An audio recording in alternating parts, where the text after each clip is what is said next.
ফজরের কতক্ষণ আগে তাহাজ্জুদ আদায় করা যাবে? আমার মা আমাকে কথায় কথায় অভিশাপ দেয়। আমার বড় ভাইয়ের প্রবঞ্চনায় পড়ে।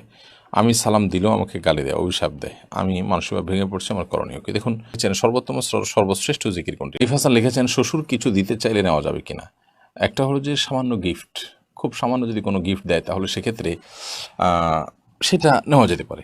যদি সামান্য গিফট না হয়ে যদি বিশেষ কিছু এমন কিছু দেওয়া হয় যেটা আসলে যৌতুকের পর্যায়ে পড়ে, খুব গুরুত্বপূর্ণ কিছু, খুব আপনার দামি কিছু, তাহলে সেক্ষেত্রে আহ, আপনার অবশ্যই আমাদেরকে খেয়াল রাখতে হবে যে আমরা আহ, সেরকম মূল্যবান কোনো কিছু যেটা যৌতুক হতে পারে, যদিও হাদিয়া, গিফট ইত্যাদি বলে দেওয়া হয়, কিন্তু যেহেতু মূল্যবান কিছু সাধারণত শ্বশুরবাড়ি থেকে দেওয়া হয় যে এটা যৌতুকের অংশ হিসাবে দেওয়া হয়, সেই কারণে সে বিষয়ে আমাদের সতর্ক থাকা উচিত এবং সাবধান থাকা উচিত।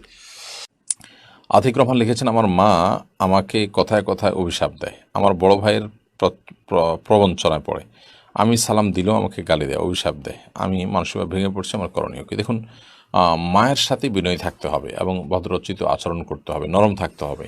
মা যদি কোনো অন্যায়ও করেন তারপরও সেটাকে প্রতিবাদ করা, প্রতিরোধ করা বা অন্যদের সামনে যেরকম আমরা রিয়্যাক্ট করে থাকি সেটি করার সুযোগ নেই। এজন্য এটা আমাদের মাথায় রাখতে হবে।